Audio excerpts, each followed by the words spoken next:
do dia, boa noite para quem é da noite, boa tarde para quem é da tarde e bom café para quem está estudando aí, vendo esse vídeo de madrugada, porque o vídeo é bom, é interessante, mas de madrugada é um quarto turno, né? Então pressupor que você já vem de uma rodada aí cansativa de trabalho, mas como qualquer guerreiro você vai ter êxito aí na sua vida e é isso que eu desejo. Bom, estamos de volta aqui para continuar com o capítulo 1 da disciplina de projetos de impermeabilização. Essa é a terceira aula, sendo que nas duas primeiras a gente já viu algumas das razões pelas quais é necessário você realizar um projeto de impermeabilização. Dentre elas eu posso citar a obrigatoriedade que a NBR 15575 exige da emissão de ART para o projeto de impermeabilização. Tá? Então você tem que fazer um projeto de impermeabilização, você tem que deixar de ver a impermeabilização como um detalhe construtivo da peça gráfica do projeto de estrutura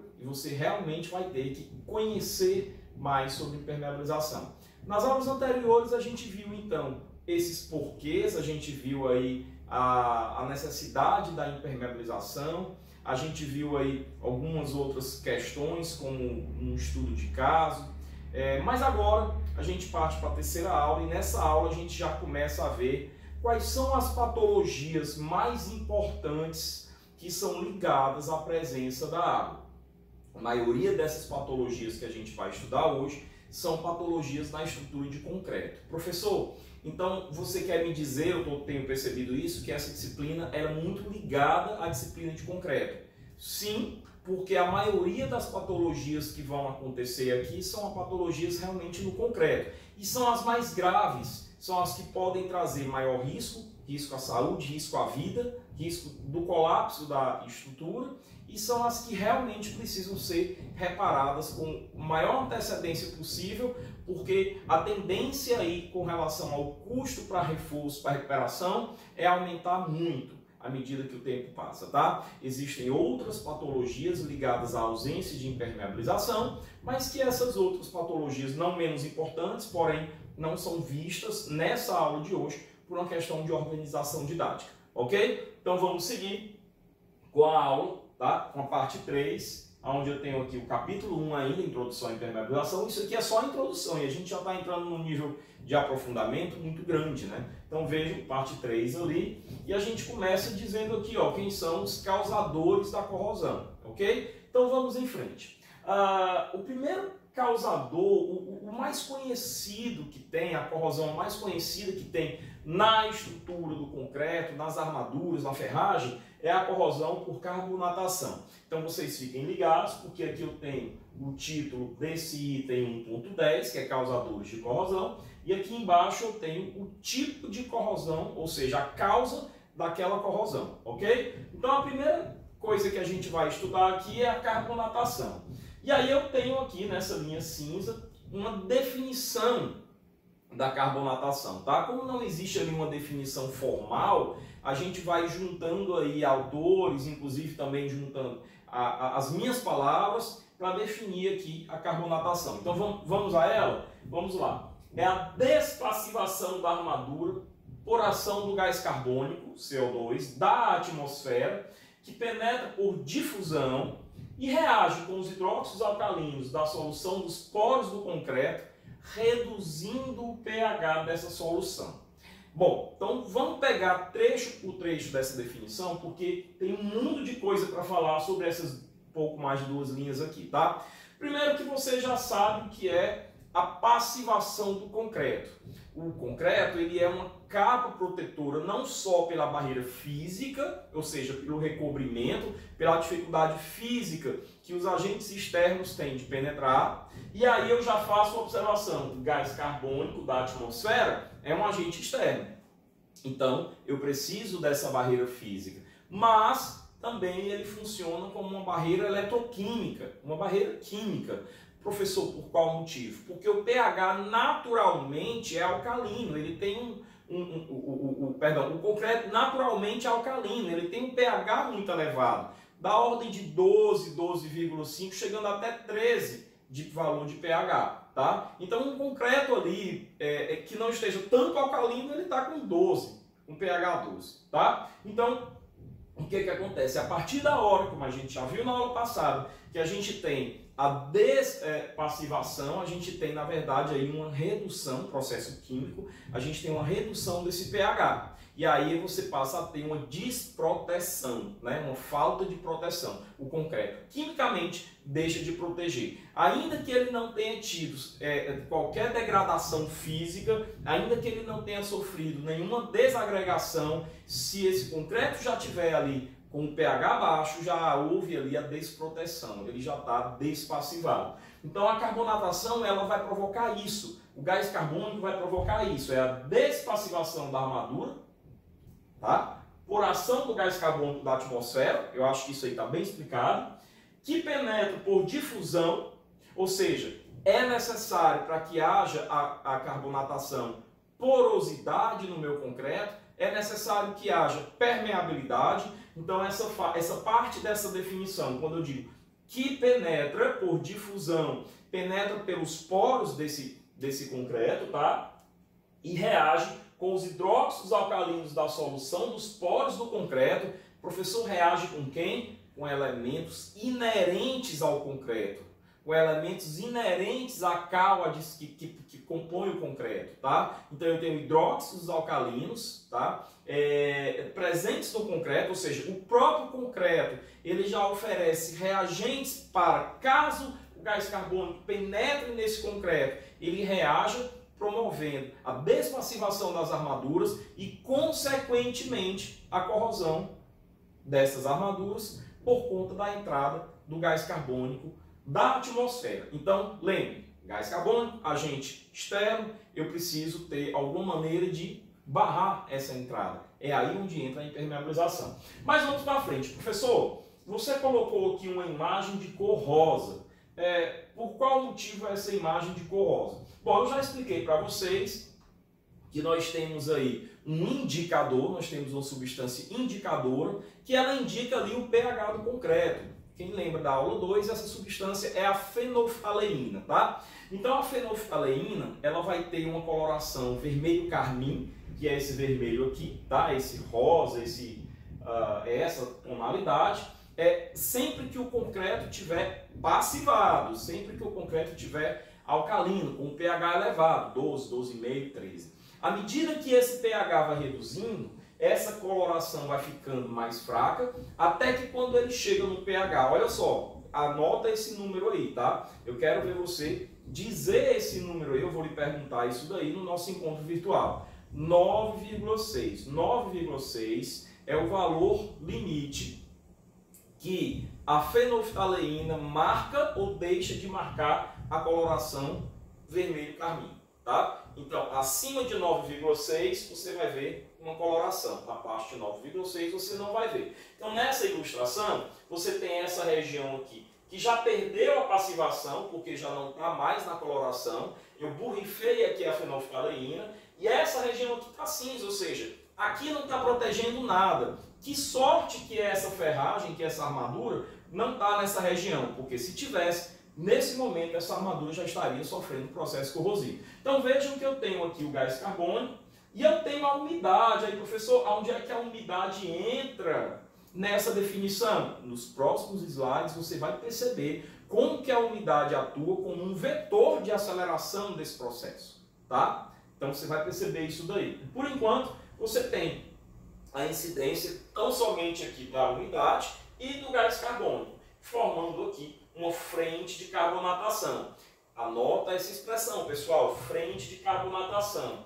Quanto maior a frente de carbonatação, significa que mais próximo eu estou da minha ferragem, tá? Então eu ainda estou naquela fase de iniciação, aonde o processo que vai instaurar a corrosão já está acontecendo, mas efetivamente eu ainda não tenho dano, efetivamente eu ainda não tenho degradação. Se nesse momento eu conseguir colocar uma barreira aqui, essa carbonatação não vai avançar até chegar na minha armadura, vai proteger minha armadura, ok? Então, se eu parar o processo nesse momento, eu paro na fase de iniciação, como a gente já viu na aula 2, ok? Bom, então, a partir da hora que a frente de carbonatação chega na ferragem, note que ela chegou na ferragem, aqui ele está com pH 10, tá? Tá com pH já baixo para pHs normais do concreto, para a passivação das armaduras. A partir da hora que isso acontece, inicia-se um processo de corrosão das armaduras. Essa corrosão vai formar a ferrugem, que vai aumentar, vai expandir a área da secção transversal da ferragem. Com essa expansão, não tendo espaço, não existindo espaço originalmente para essa expansão, vai haver aqui as fissuras e posteriormente às fissuras vai haver a desagregação, a delaminação do concreto. E aí, à medida que esse processo aumenta, você tem aí a delaminação acontecendo de forma muito mais efetiva. E depois que você tem a desagregação na ferragem, você percebe que de forma útil, ou seja, a área útil da ferragem, ela realmente passa a ser reduzida, porque ela sofreu uma oxidação e ela perdeu matéria, tá? Bom, então é mais ou menos isso aqui o que ocorre para a carbonatação. Vamos aprofundar um pouquinho mais o nosso conhecimento sobre a carbonatação. Então vejam que eu tenho aqui o meu concreto, tá? Nessa ilustração eu tenho a minha ferragem a uma certa distância.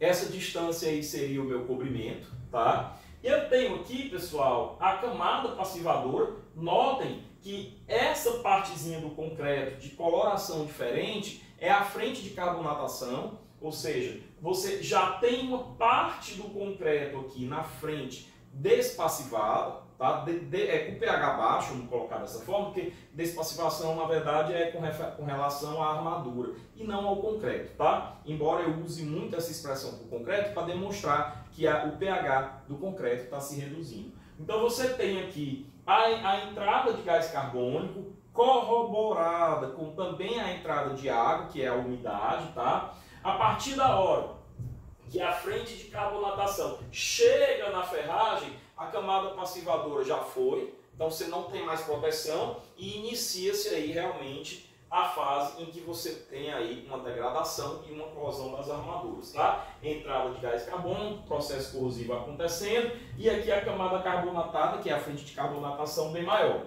Então, quais são os sintomas que eu tenho, quais são as manifestações patológicas que eu percebo? Quais são as feridas? É febre? É dor de cabeça? É dor na garganta? Fazendo analogia com a medicina. Então eu tenho fissuras, né, devido à expansão da secção transversal da ferragem, promovendo fissura no concreto, lascamento e delaminação do concreto, como eu já falei, ou seja, você começa a ter pedaços do concreto caindo. Então você tem uma desagregação do concreto. Então no dia que você for, por exemplo, trabalhar com perícia, essas observações, esses sintomas vão ser sintomas que poderão lhe indicar que o que está ocorrendo aí é uma carbonatação. A partir daí, você já pode pegar a sua fenolftaleína na sua bolsa, borrifar lá e perceber se ali está havendo uma carbonatação ou não, tá? Bom, a redução da área da secção transversal do aço, como eu também já tinha falado, é um outro sintoma que a gente percebe aqui na carbonatação. Bom, passando um pouquinho adiante, eu quero colocar um pouquinho aqui da reação que ocorre. É muito importante que o professor, o engenheiro civil, que trabalhe com a disciplina de corrosão, que trabalhe com as disciplinas de patologia, de impermeabilização, mostre as reações químicas e é muito importante que você, como engenheiro, projetista de projeto de impermeabilização e de estrutura, conheça essas equações químicas, ok? Então vamos à frente. Eu tenho aqui o hidróxido de cálcio, tá? Que é o CaOH2, ok? E que eu tinha falado lá na definição, reage com os hidróxidos alcalinos do concreto, tá? Então isso daqui é o hidróxido de cálcio, isso aqui não é agente externo, isso aqui pertence ao concreto, tá? E que é proveniente da cal, liberada na hidratação do cimento. Pessoal, para um pouco. Como é o nome do processo que você aprendeu lá na disciplina de materiais de construção, onde eu tenho que ficar hidratando o cimento por no mínimo 7 dias, de acordo com a norma, e até uma duração de 28 dias. E eu recomendo fortemente que você utilize esses 28 dias, porque você vai ter aí uma vida de economia, tá?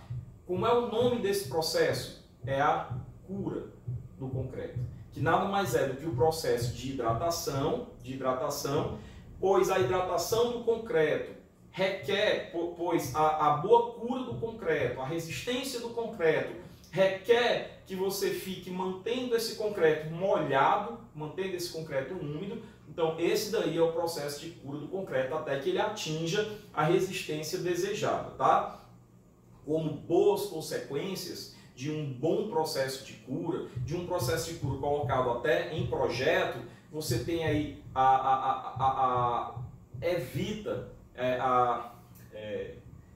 você evita, eu estava querendo uma palavra, um substantivo ligado ao verbo evitar. Então você evita o surgimento de fissuras, tá? Você tem essa evitabilidade aí, essa era a palavra. Então você evita fissuras, e evitando fissuras você evita que agentes externos penetrem, você mantém ali uma barreira física melhor, você reduz a porosidade, anote isso, importantíssimo, reduz a porosidade. A gente vai já ver alguns slides que falam muito sobre o processo da cura, da importância do processo da cura aqui, junto com a questão das patologias e da impermeabilização, tá? Então, o hidróxido de cálcio proveniente da cal na hidratação do cimento. Então eu tenho aqui um agente externo, que é o gás carbônico, eu tenho aqui esse agente externo corroborado por um outro agente externo, a água, que é a umidade, tá? Que reage formando o ácido carbônico H2CO3. Numa outra reação, lá na reação de carbonatação, esse produto de dois agentes externos, o ácido carbônico, ele vai reagir com o produto interno do concreto, que é o hidróxido de cálcio, formando aqui o CaCO3, que é o carbonato de cálcio, tá? E aí formando também água. Então você forma a água, aumenta a umidade e você faz esse ciclo girar, essa roda girar, aumentando mais ainda a carbonatação. Então um processo que começa lento, depois ele ganha velocidade, porque um dos elementos necessários para essa oxidação aqui, para esse processo, ele é gerado no próprio processo, tá? E aí você tem o carbonato de cálcio, que uma vez carreado pela água, lixiviado pela água, então você tem aqui um processo de lixiviação que vai ocorrer, e um outro sintoma que você percebe é que lá do lado de fora, na alvenaria, por exemplo, ou na estrutura, você percebe um esbranquiçamento, uma mancha branca uma mancha esbranquiçada, tá? Essa mancha esbranquiçada nada mais é do que carbonato de cálcio, que foi lixiviado, que foi carreado pela água nesse processo até a parte externa. Então a lixiviação do concreto muitas vezes se nota em alvenarias, porque você também tem cimento ali, você nota em estruturas de concreto, e é uma evidenciação também de que está ocorrendo aí um processo de carbonatação, tá? Bom, explicando um pouco mais, eu tinha falado ali na frente qual era a importância da água, porque a carbonatação ela é basicamente a existência do gás carbônico. Mas o gás carbônico ele está presente no ar atmosférico. Então a gente não consegue evitar o contato do ar atmosférico com a superfície, né? A gente consegue fazer uma impermeabilização que vai funcionar como barreira, tá? E aí o gás carbônico, a umidade, deixa de incidir diretamente em um concreto desprotegido e passa a incidir em uma massa impermeabilizante, tá? Bom, então como o concreto é poroso, e essa porosidade vem fruto de várias questões, de uma má escolha de relação água-cimento, da não adição de aditivos, da cura mal executada, do cimento Portland escolhido de forma equivocada para determinada finalidade, de uma série de fatores que você tem ali uma maior porosidade e que são muito ligados às disciplinas de concreto, de materiais de construção também, tá? Então, como o concreto é poroso, o gás carbônico penetra no ar com certa facilidade pelos poros. É o que a gente falou lá naquele primeiro slide, que vai ser o processo de difusão, tá? É a penetração através dos poros. Bom, agora notem essas duas imagens. Eu queria explicar uma de cada vez, direitinho, com tempo para você digerir e absorver o conteúdo. Eu tenho aqui um concreto, tá? E eu tenho aqui poros. Cada circunferênciazinha dessa, coligada por uma veia, é um poro. Está aqui escrito poro, tá? E aqui eu tenho a entrada nesses poros de ar e gás carbônico. Percebam que esse poro está parcialmente saturado. Parcialmente saturado, ou seja, você tem ali uma película de água e você tem ar ali dentro. Vale ressaltar, ar contendo gás carbônico, tá? Então eu escrevi aqui, ó, poros parcialmente preenchidos com água, concreto com umidade relativa normal do ambiente. Então, dentro do normal, são poros parcialmente preenchidos com água.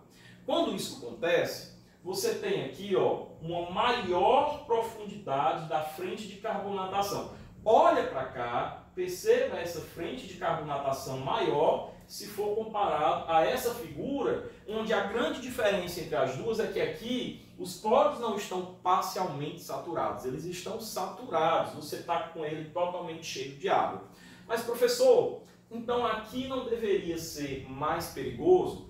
Talvez para o processo de corrosão por cloretos, porque o cloreto, pessoal, é sal. Lembra do sal de cozinha? Ele é um pó, né? Então ele precisa, por exemplo, da água para ser carreado. Então você pode ter, num contexto desse, uma corrosão por incidência do cloreto maior do que por carbonatação. Mas por carbonatação não, porque o CO2 é gasoso e está presente no ar. Né? Então, se você deixar a oportunidade de ter ar nesses poros, você vai ter sim um processo de carbonatação maior. É por isso que lá no slide 2, quando eu mostrei um gráfico para vocês de um pilar, de uma ponte, e mostrando onde é que tem mais carbonatação, onde é que tem mais corrosão, essa corrosão maior, mais incidente, se dá entre o nível da maré e o outro, ou seja, o nível mínimo e o nível máximo da água.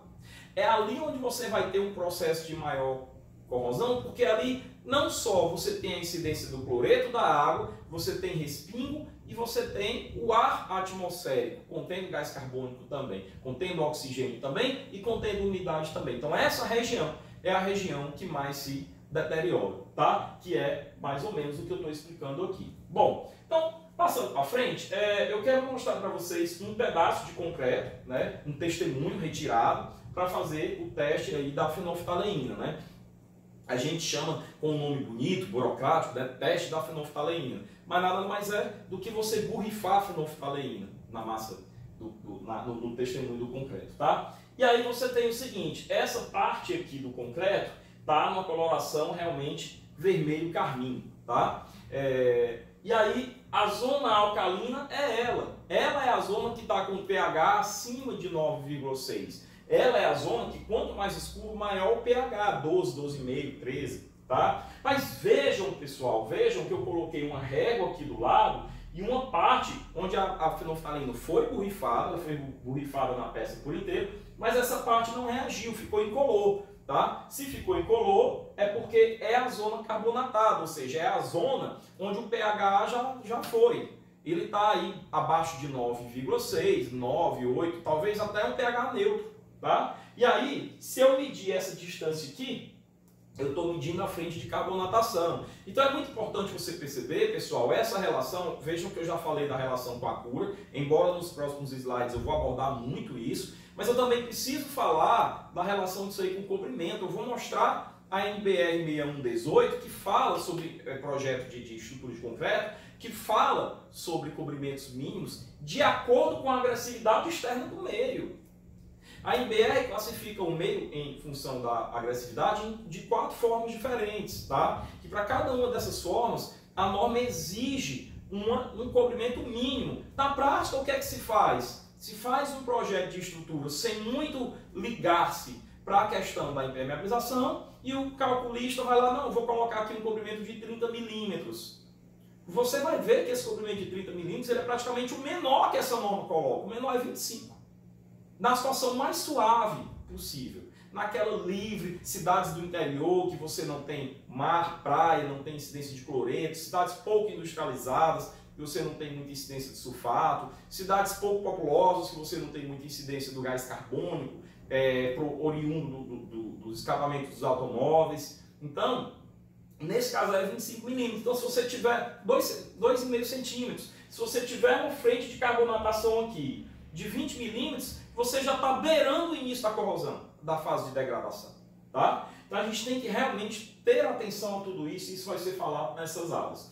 E aqui, pessoal, eu coloco meio que um resumo de muitas coisas que eu já falei até esse slide, fatores que influenciam no processo de carbonatação. E aqui eu divido em dois aspectos, um ligado ao meio externo, à exposição, o outro ligado às próprias características do concreto. Pessoal, isso aqui não é para eu chegar nesse slide e explicar detalhadamente um por um, pois cada slide que tem nessa aula, na aula anterior, na próxima aula, explica todos esses elementos, tá? Então vamos lá. Condições de exposição. Teor de gás carbônico. Obviamente, quanto maior a concentração, quanto maior o teor de gás carbônico que eu tiver naquele meio, maior vai ser a agressividade que o meio tem com relação ao concreto. Tá? Então o teor de gás carbônico é importante. Então cidades industrializadas, perto de indústrias, elementos estruturais pertencentes a indústrias, tá? Por exemplo, elementos estruturais em meio urbano, por exemplo, tá? Umidade relativa. A gente já viu que a reação ocorre com a água sendo o veículo do gás carbônico. O gás carbônico é o passageiro, né? Ele está no ar, mas a água facilita o processo. Então, a umidade relativa também vai ser muito importante. Quanto maior a umidade relativa, maior vai ser o processo de carbonatação. A temperatura. Também existe uma relação entre o processo de carbonatação e a temperatura. Condições para a difusão do gás carbônico. Tá? Se eu tiver condições onde eu consiga difundir esse gás carbônico com mais facilidade, como por exemplo, a distância do polo gerador de gás carbônico até a estrutura de concreto. Tá? Então eu vou ter aí facilidades para influenciar no processo de carbonatação. Por outro lado, olhando pelo lado do concreto, a relação água-cimento, que pouco se fala, que geralmente o calculista estrutural não dá muita importância. É lógico que se você tem um calculista estrutural mestre, doutor ou especialista, alguém que realmente não só conhece a prática, não só pratica o cálculo, que tem escritório, mas que estudou isso muito, que sabe as consequências negativas, ele não vai se furtar de, não só no projeto dele, que ele vai pedir para a concreteira, ele não só vai pedir lá qual é a resistência final que ele quer, mas ele também vai indicar o tempo de cura, e também vai o tempo de cura na execução, mas ele também vai indicar o fator água-cimento, até porque a norma obriga ele. Então, se o seu calculista não está indicando no projeto de concreto, que vai para a concreteira, a relação água-cimento, o seu calculista está negligenciando o projeto. Tá? Então, em relação ao água-cimento, o tipo de cimento, eu vou passar um trabalhinho para vocês, tá? Dos nossos encontros virtuais. Vocês vão se dividir em equipes. E nessas equipes nós vamos fazer uma revisão sobre os diversos tipos de cimento, o que é que tem de substância nesse cimento, qual a diferença entre um e outro, quais são as classes, tudo isso. Ok? E isso daqui vai ser importante para o nosso conhecimento. Adições minerais, quais são os aditivos que eu tenho nesses cimentos, quais são também ali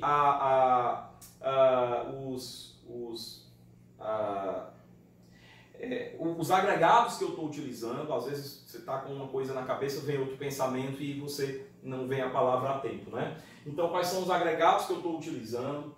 A compactação, aqui eu falo de permeabilidade, tá? A cura, o tempo de cura, o processo de cura se foi feito corretamente, a idade, ou seja, o grau de hidratação, etc.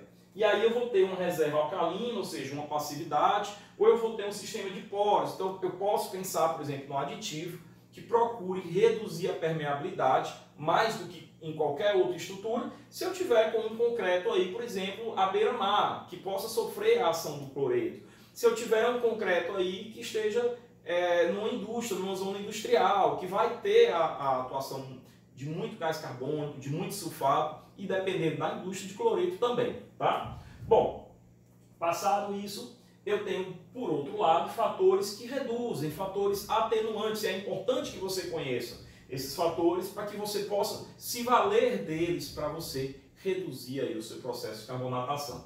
E um deles, obviamente, é a redução da permeabilidade do concreto. tá? Então, através do uso de aditivos, ou lá na fase de execução, através do bom e bem feito processo de cura, tá? O fator água-cimento menor, quanto menor o fator água-cimento, mais saudável vai ser o teu concreto, menos fissura o teu concreto vai ter, mais permeabilidade o teu concreto vai ter, tá? A cura do concreto também, a gente vai falar em alguns slides especificamente disso, e não se pode deixar de falar da barreira física, que é a espessura do comprimento. Respeite a norma NBR 6118 e você já tem aí a espessura do comprimento garantida, tá? Bom, aqui eu tenho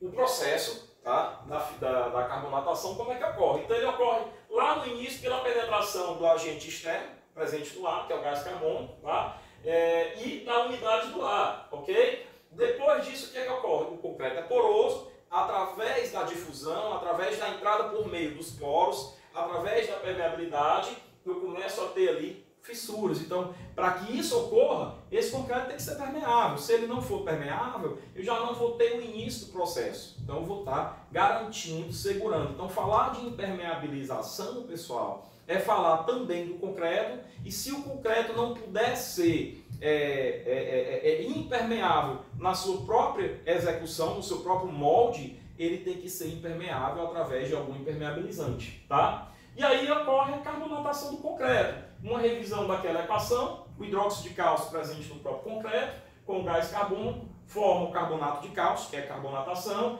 que junto com a água vai lixiviada e você começa a ver a mancha branca, que a gente vai chamar de eflorescência. Isso é uma manifestação patológica chamada eflorescência, tá? Bom, a partir da carbonatação do concreto, você tem uma redução do pH, tá? Então o pH cai, começa a cair, reduzindo, quebrando aquela barreira química, aquela barreira eletroquímica, né, que é a capa passivadora ou película passivadora, que é a perda de alcalinidade, então você despassiva as armaduras, tá? E aqui, só dizendo, ó, um concreto bom é um concreto compacto, impermeável. O meio alcalino dele, o pH dele está alto, ó, entre 12 e 14. Uma alcalinidade, uma capa passivadora protegendo. Aqui o aço está passivado, não há corrosão. Mas a partir da hora que eu reduzo o concreto, por causa do processo, reduzo o pH do concreto, por causa da despassivação, eu vou ter a formação de uma pilha eletroquímica, que nós vamos ver direitinho, nada mais é do que duas regiões da armadura, onde você tem um polo positivo, onde você tem um anodo, um catodo, e essa região do anódica, essa região do anodo, sofrendo a oxidação, perdendo elétrons. Tá? E é essa região que me preocupa. Só que essa região não existe se também não existir a região catódica, porque uma alimenta a outra. Tá? Então, você vai ter a aeração da pilha, né? Oxigênio, umidade, evolui a corrosão, como eu já falei. Um dos produtos que você tem é água.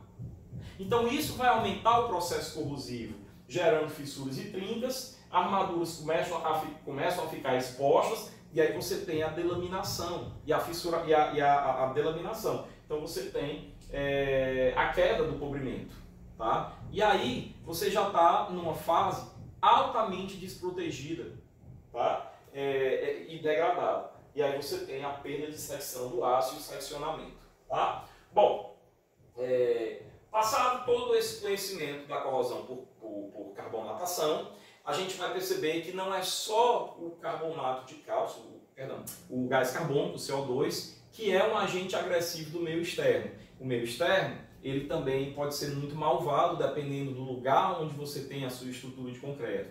Uma outra forma como você pode ter uma agressividade, uma degradação e uma corrosão das armaduras é pelo agente cloreto, que é o Cl-, tá? Vamos a ele? Então vamos lá, já conhecemos o processo de carbonatação de ponta a ponta. Vamos conhecer também a corrosão por cloreto? Então veja, ó, definiçãozinha, ação de cloretos que penetram o concreto através de processos de absorção capilar. Eu quero parar um pouco para dizer o seguinte, professor, absorção capilar, ele é absorvido e vai por capilaridade. Então você realmente tem ali poros. Então, mesma coisa, se você tiver permeabilidade, porosidade, poros no seu concreto, cura mal executada, relação água-cimento errada, cobrimento da armadura pequeno, insuficiente, você vai ter ali como eu coloquei nessa, eu quero voltar essa imagem aqui para mostrar para vocês aqui, tá? Você vai ter aqui o poro saturado, tá? Então, nessa saturação, e quando eu falei desse slide, eu falei da questão do cloreto aqui, tá? Deixa eu passar um pouquinho para frente novamente. Então, você vai ter a absorção por capilaridade, a absorção capilar, tá? Ou seja, o cloreto, pessoal, ele não consegue, o cloreto vem do sal, ele é sal, né? O NaCl, que é o sal presente na água do mar. Só que o íon cloreto, ele está na atmosfera, ele não consegue penetrar sozinho, ele precisa da água para isso, tá? Então, o que é que acontece?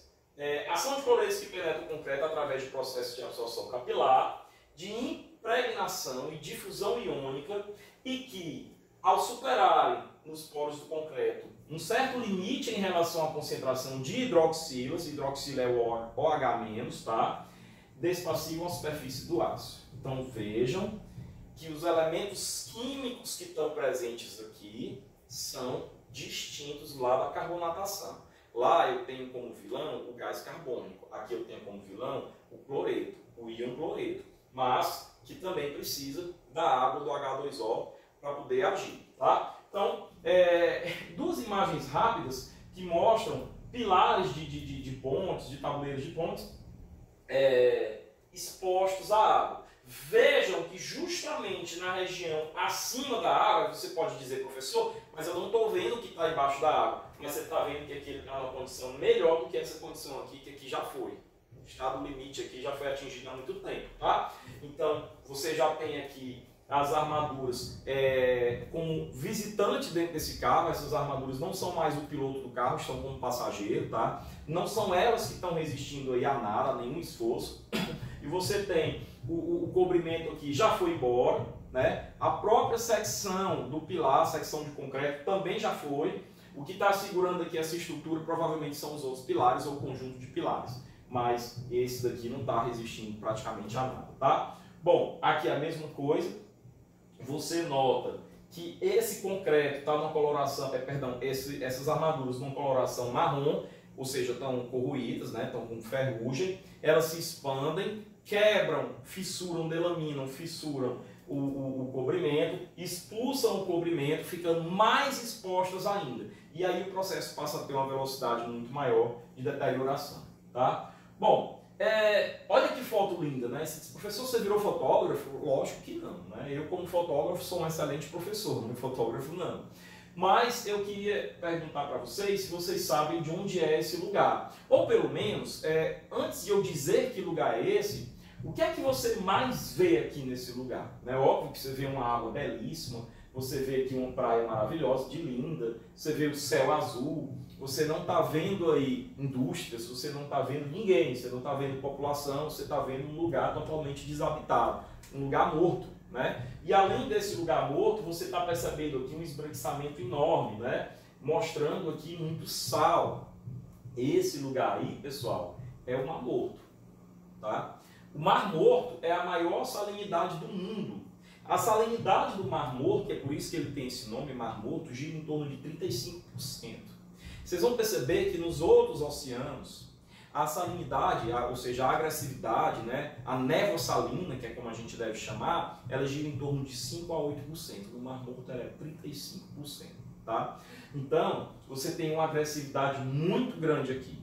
Ok? Bom, passando isso daqui, se eu for construir alguma coisa aqui, eu tenho que conhecer de impermeabilização. Se eu não conhecer, eu vou construir só para perder em pouco tempo a minha construção, tá? Bom, mas aí eu quero mostrar isso daqui para vocês.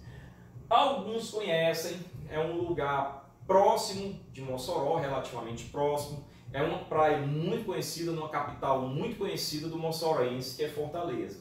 Essa praia aqui é a Praia do Futuro, tá? A Praia do Futuro é a segunda maior maresia do mundo, A segunda maior salinidade do mundo. Só perde para o Mar Morto, que já morreu. Dos vivos é a maior. Eu sempre faço essa brincadeira, mas dos vivos é a maior, tá? Então, eu quero falar um pouco aqui sobre a especulação imobiliária de Fortaleza, porque eu sou de Fortaleza. Fortaleza, lá nos anos 80, caminhava de uma região norte da cidade para uma região leste, uma região sul da cidade, vindo em direção paralelo ao mar, que aqui Fortaleza, bem aqui Fortaleza faz uma espécie de quina de 90 graus, e isso explica, pessoal, por que a salinidade aqui é tão grande, mas lá na praia, que a gente chama de beira-mar, que o turista chama de Iracema, mas o fortalezense estranha quando você fala assim, Iracema, eu vou para Iracema. Onde é que você está hospedado? Em Iracema. Lá, aqui a gente fala praia de Iracema. Onde é que você está hospedado? Na praia de Iracema. Tá? Então, como você tem essa quina, o vento vem frontalmente à Praia do Futuro e incide com uma névoa salina muito forte aqui. Tá? E realmente as construções aqui não aguentam muito, você tem que ter uma manutenção direto, e um gasto muito grande com reparo, com reforço, com reparação. Lá na beira-mar, lá na Praia de Iracema, na Praia do Náutico, no Meireles, você não tem essa salinidade tão grande porque o vento está correndo praticamente de forma paralela ao litoral. Então lá você tem uma salinidade menor. Então você veja aí que eu preciso ter uma visão sistêmica, eu preciso contextualizar para a gente perceber o porquê que aqui a salinidade é muito grande, mas aqui a 4 ou 5 quilômetros de distância a salinidade não é tão grande. Tá? Então você tem essa diferença. E essas construções aqui é uma foto onde realmente eles fizeram uma compressão da imagem, mostrou uma parte aqui da Praia do Futuro, que eu acho que, se duvidar, é a parte que tem mais construções. Mas se você caminhar mais para cá, em direção, quem conhece bem a barraca Chico do Caranguejo, a barraca Itaparicá, você vai perceber que você já não tem tantos prédios e que você é rodeado aqui de comunidades. Tá? Por quê? Porque é onde eles podem construir. Tá? Então, a especulação imobiliária lá nos anos 80 vinha para cá, a Praia do Futuro ganhou esse nome porque era o futuro da especulação imobiliária. Um belo dia começou a se perceber claramente que as edificações de lá viviam sofrendo problema de manutenção, os carros dos proprietários dos imóveis lá sempre passavam por processo corrosivo, geladeira, fogão, os móveis nos apartamentos, e aí a Praia do Futuro perdeu valor imobiliário. Então a Praia do Futuro hoje tem muito valor turístico para visitação, obviamente quando tem essas barracas que são verdadeiros paraísos, né? Clubes à beira-mar, você tem aqui a incidência de hotéis. A maioria desses prédios aqui na orla são hotéis, tá? Esses prédios são residenciais, esses mais altos são residenciais, mas esses menores geralmente são hotéis, tá? Então você tem realmente uma salinidade muito grande, e aí, se você tiver a questão da visão sistêmica, você vai ter que proteger essa região muito mais e vai gastar muito mais do que uma construção lá na Praia de Iracema, lá na Praia do Náutico. Tá? Bom, mas tudo isso tem a ver com quem? Com cloreto, a névoa salina, o cloro, o sal trazido do mar. Tá? Então aqui eu tenho uma imagem muito limpa, muito bacana, e eu coloquei as reações que ocorrem no anodo, tá? E no cátodo. Pessoal, isso aí é uma reação de oxirredução. Oxidação em um polo, redução em outro polo. Então você tem uma oxidação do ferro lá no anodo, tá? Então aqui eu tenho a região anódica da minha barra de ferro.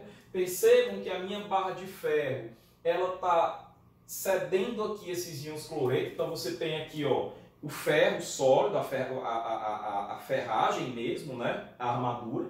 Ele sofre aqui uma oxidação liberando 2 elétrons, tá? Essa liberação dos elétrons que ocorre no anodo, o que é que vai acontecer? Ó?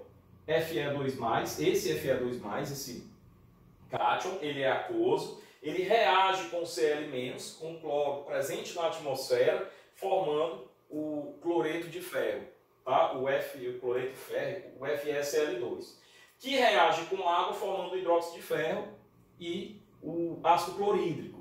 Tá? E aí você tem mais uma outra reação, que é o FeOH2, esse daqui, com água e oxigênio, ou seja, agentes externos, produzindo o FeOH3. Por uma questão de simplificação, eu parei por aqui. Mas esse FeOH3, que é o que a gente chama de hidróxido 3 de ferro, sofre outra alteração até formar a ferrugem, que é o Fe2O3, que é um óxido, né? Por isso que a gente chama, tá havendo aí a corrosão, tá havendo aí a oxidação, ou seja, a produção de um óxido como resultado do processo, tá? Que é a Fe2O3, que é a ferrugem. Ele é sólido, tem cor marrom e ele precipita, tá? Então isso daqui é a ferrugem. Então a ferrugem ocorre no anodo, nessa regiãozinha aqui, ó. Tá? No cátodo, que é outra parte da barra de ferro, o que é que você tem? Uma redução do oxigênio. Tá? Então, se você tem a oxidação do ferro, por outro lado, você tem a redução do oxigênio. Então, aqueles elétrons que foram produzidos no anodo, eles vão migrar do anodo para o cátodo. Tá? Migrando do anodo para o cátodo, reage com água e oxigênio, formando a hidroxila, tá? Que é o OH-, ok? E aí você tem todo esse processo de corrosão por cloreto, ok? Bom, todo o processo de corrosão é semelhante, muitas vezes o que muda é o agente que está promovendo essa reação química, ok? Bom, feito isso, eu quero passar para vocês aqui algumas consequências da corrosão, já que vocês até já sabem, redução abrupta da área da secção transversal do aço, podendo chegar até a ruptura, porque você tem a produção de ferrugem, e o ferrugem não resiste a nada, e depois ele desagrega, tá? Fissuração e destacamento do concreto, a gente também já sabe por quê, por causa do ferrugem que expande a secção transversal da armadura, lascando e fissurando o concreto, e por serem altamente expansivos, os produtos da corrosão passam a ocupar volumes de 3 a 10 vezes superiores ao volume original, por isso que a armadura se expande tanto. Tá? Depois que ela se expande, você tem uma desagregação dela, que é a ferrugem, e você tem realmente uma secção útil, uma área útil da secção transversal da armadura bem menor. Tá? Bom, então a presença de cloretos no concreto provoca o quê? Olha, depende da execução do próprio concreto, tá? Ou seja, se eu tiver, de novo, eu insisto nessa tecla, maior porosidade, maior permeabilidade, o cloreto entra mais facilmente. Também depende, viu? Olha só outro fator importante, dos agregados que foram utilizados na produção do concreto serem agregados contaminados com íons cloreto. Então, olha só, pessoal, isso aqui tá duas palavrinhas, mas isso aqui fala muito. O íon cloreto que provoca uma corrosão não necessariamente vem do meio externo. É verdade que geralmente nos processos corrosivos perceptíveis, né, eles vêm do meio externo, mas eles também podem vir da própria massa do concreto, do agregado, se você tiver aí um agregado contaminado com cloreto, tá? Ou seja, controle de qualidade do agregado que você está utilizando no concreto. Tem coisas, pessoal, que não vale a pena. Muitas vezes você tem uma construtora pequena, tem uma betoneira, faz o seu concreto no próprio local e você compra do lugar mais barato o seu agregado. Você não tem controle de qualidade, você vai perguntar para ele qual é a qualidade técnica, né, a ficha técnica daquele agregado, muitas vezes ele não tem, ele não sabe. Ele compra onde diz ele que todo mundo compra e fornece lá para você. E aí você vai ter uma corrosão por cloreto que é até mais difícil de identificar o motivo, é até mais difícil de identificar essa patologia, tá? Então, muito cuidado a isso também. Água de amassamento, existência de aditivos. Observação, é pior para o concreto que existam cloretos internos desde o início, é pior, porque ele vai contribuir, é o que a gente chama de tragédia anunciada, né? Ele vai ter um processo de corrosão, mesmo que você tenha impermeabilizado por fora, tá? Então, muito cuidado com essa parte azul aqui desse slide, bom? Fatores que influenciam no ataque por cloreto: qualidade do concreto na superfície, difusividade da pasta de cimento hidratado, isso tem a ver com a cura, isso tem a ver com a permeabilidade, com a porosidade. Quais são os fatores atenuantes? Reduzir a permeabilidade do concreto.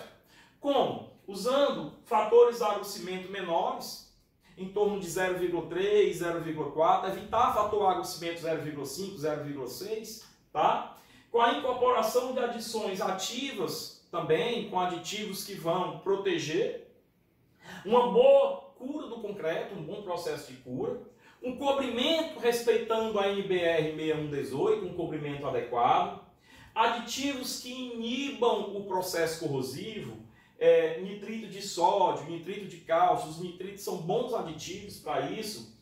A dificuldade também, ou seja, o tempo de ação dos inibidores, às vezes você tem especificidades onde você não consegue dar tempo a eles para agir. Eu vou mostrar numa próxima aula alguns estudos de caso mostrando processos corrosivos e contando a história daquele processo. O que é que aconteceu, por quê, tá? Muito interessante essa aula. Tem uma aula aqui nesse capítulo 1 só sobre estudo de caso. É a próxima aula. Essa aqui é a 3, a aula 4 é só sobre estudo de caso, são só fotos. Você não vai ter um texto, só fotos mostrando esses casos de processos corrosivos. E a pintura da armadura com epóxi também, que vai ser um impermeabilizante, ok? Mas eu não quero detalhar muito isso daqui, porque a gente vai ter um capítulo só para falar dos agentes impermeabilizantes. A gente vai mostrar todo tipo de impermeabilizante, tá? Bom, e aí, passado o cloreto, a gente chega no Darth Vader da história, a gente chega no pior, que é o processo de corrosão por sulfato. Veja que aqui eu até escrevi assim, ó, expansão por ação de sulfatos, tá? Vamos lá? É a expansão por ação de águas e solos que contenham ou estejam contaminados com sulfato, dando origem a reações expansivas e deletérias com a pasta de cimento hidratada. Olha só, a reação aqui, pessoal, é com a pasta de cimento hidratado. Esse sulfato aqui, ele pode estar vindo tanto do meio externo como do meio interno, mas aí nós vamos ter a geração de uma outra manifestação patológica que nós vamos ver depois dessa, tá? Nós vamos ter a reação álcool agregado, nós vamos ter a etringita tardia, que nós vamos falar daqui a pouquinho. Mas agora, falando basicamente da corrosão por sulfato, esse sulfato aqui, nessa reação, nesse slide que eu estou falando, eu estou pressupondo que ele venha do meio externo, tá? Professor, onde que eu encontro o sulfato no meio externo? Bom, aí eu posso falar com maior conforto, porque vocês me conhecem, sabem que a minha área é o saneamento ambiental e os recursos hídricos. Então, no esgoto sanitário, no esgoto público, né, nas estações de tratamento de esgoto, muitas vezes até, não raro, nas estações de tratamento de água, tá? Então, a gente, principalmente com relação à estação de tratamento de esgoto, sistemas de tubulações de esgoto sanitário, tá? Equipamentos dessas estações, a gente tem que ter ali um cuidado maior com o processo de corrosão por sulfato, tá? Mas não é só no esgoto que eu encontro, em determinados tipos de solo também, ok? Então, vamos lá. O ataque por sulfatos, pessoal, é o mais frequente e perigoso. Coloquei até em negrito para que você realmente dê a essa afirmação a devida importância que ela merece, tá? De todos os ataques químicos, existindo eles em solos argilosos em quantidades consideráveis. Então, eu acabei de falar que não vai ser só na contaminação devido a efluente industrial, a efluente sanitário, mas também na argila, em solos argilosos, tá? Os sulfatos têm uma atuação direta no concreto. Eles são mais agressivos, os mais agressivos são o sulfato de amônio, cálcio e principalmente o sulfato de magnésio e também o de sódio. Mas o de magnésio, que está aqui na cor vermelha, é o mais agressivo. Os sulfatos de potássio, cobre e alumínio são os mais tranquilinhos, mas esses aqui, amônio, cálcio, magnésio e sódio, são os sulfatos mais agressivos, tá? Bom, e aí eu digo o seguinte, ó, todos os sulfatos levam à deterioração do cimento Portland. Então, se você for olhar aqui, eu tenho uma balança onde eu tenho a deterioração do cimento Portland e que essa deterioração, essa imagem, ela mostra ali uma condição, uma hierarquia, né? Ela é tanto maior em função de duas coisas, do grau do ataque, ou seja, da concentração do sulfato, por exemplo, e do mecanismo de ação. Então, ela é tanto maior quanto o mecanismo e o grau de ataque. Então, dependem também do tipo de sulfato presente, tá?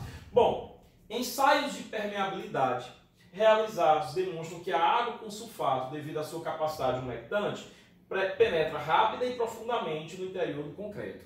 Mais uma vez, água.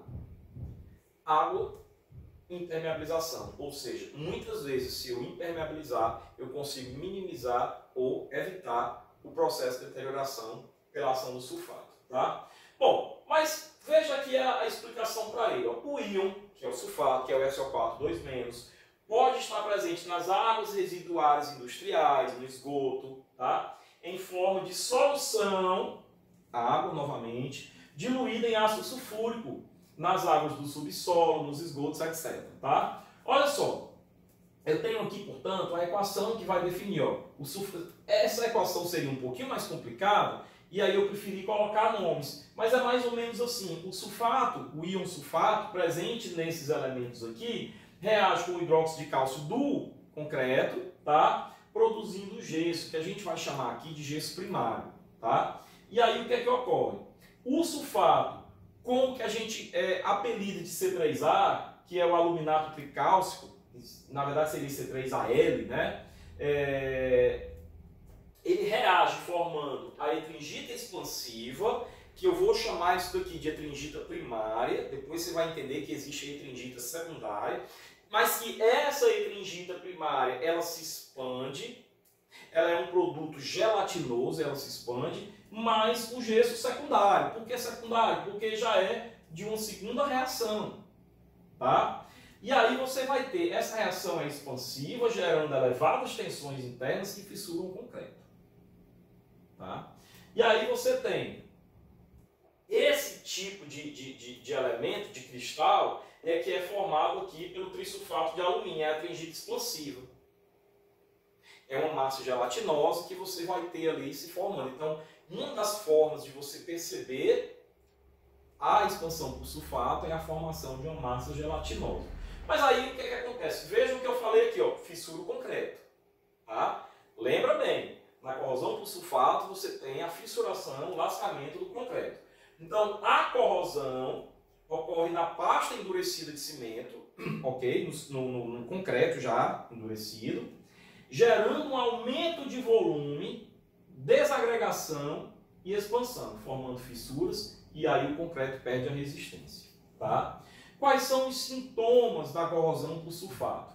Fissura aleatória e mapeada, uma vez que o sulfato, a reação não está acontecendo, pessoal, por absorção, por difusão, por uma determinada entrada. Ela ocorre em toda a massa, em todo o volume do concreto. Percebam isso daí. Então, quando eu digo aqui, ó, fissuração aleatória e mapeada, a fissura forma caminhos, forma vários riscos aleatórios, tá? Expansão, esfoliação, descamação do concreto, amolecimento, desintegração e, secundariamente, ainda reduz o pH despassivando as armaduras. É ruim. A corrosão por sulfato é muito ruim. Essa patologia aqui não é boa. Ocorrência, água do mar, água servida em esgoto, né? Água servida industrial, né? Solos úmidos e gessíferos, ok? E aí eu ainda tenho mais um item que é as consequências. Formação de etringita expansiva e de gesso secundário. Bom, que eu já tinha falado. Então, como os sulfatos penetram no concreto? Por difusão, quando o concreto está saturado, ou se o concreto estiver seco, por absorção e adsorção. Então, quer dizer, de todo jeito, o sulfato atua. De todo jeito, o sulfato atua. Tá? Então, você vai ter esse tipo de problema. Note esse tipo de manifestação. Não é num local só. Isso aqui é corrosão por sulfato. Tá? Vamos para frente. Mas o que fazer em um projeto quando se vai executar uma estrutura em um ambiente sabidamente contaminado por sulfato? Estações de tratamento de esgoto. Utilizar um cimento com baixo C3A, com baixo aluminato tricálcico, pois é ele que reage com o sulfato formando a etringita e o gesso. Então, eu preciso ter teores abaixo de 5% de C3A. Tá? Abaixo de 5%. Então, eu preciso escolher o meu concreto Portland adequado. Tá? E aí eu tenho um vídeo aqui do Silvio Andrade, que é um engenheiro, o cara faz vídeos muito legais explicando cada uma dessas patologias aí ligadas à impermeabilização. E antes de comentar isso daqui, que vai ser o trabalho de vocês, eu vou passar o videozinho aqui pra gente dar uma olhadinha, tá?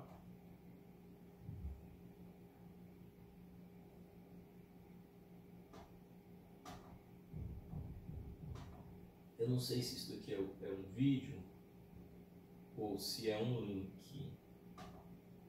Eu acho que não. Vou ficar devendo esse videozinho para vocês, tá? Depois qualquer coisa eu passo no encontro virtual para vocês, tá? Mas nesse vídeo ele fala, deixa eu colocar aqui, Silvio Andrade, como combater o ataque do sulfato no concreto.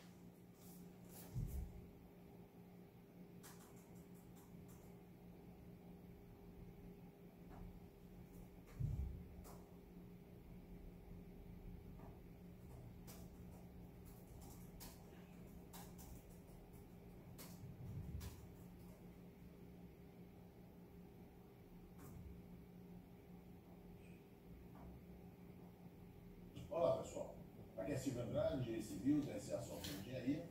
Estamos aqui para mais uma pergunta ao Silvio Andrade. Hoje vamos responder a pergunta de Darlan Neves, mas antes vamos dar uma olhada na nossa vinheta.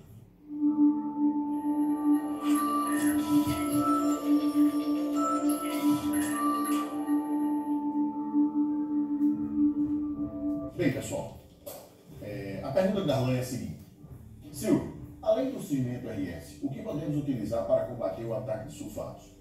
Existe alguma adição de menor custo que o próprio cimento CP3 RS? Se sim, qual o desempenho comparado ao cimento?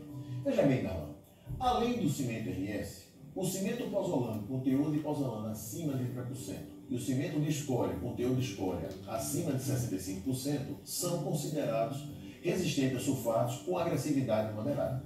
Agora veja bem, o mais importante que é a escolha do cimento é a qualidade do concreto da estrutura. Tá? Como nós sabemos, a água é o veículo que leva os contaminantes para o interior do concreto e no sulfato não é diferente. Então veja bem, se a água é o veículo, nós temos que ter um concreto o menos permeável possível.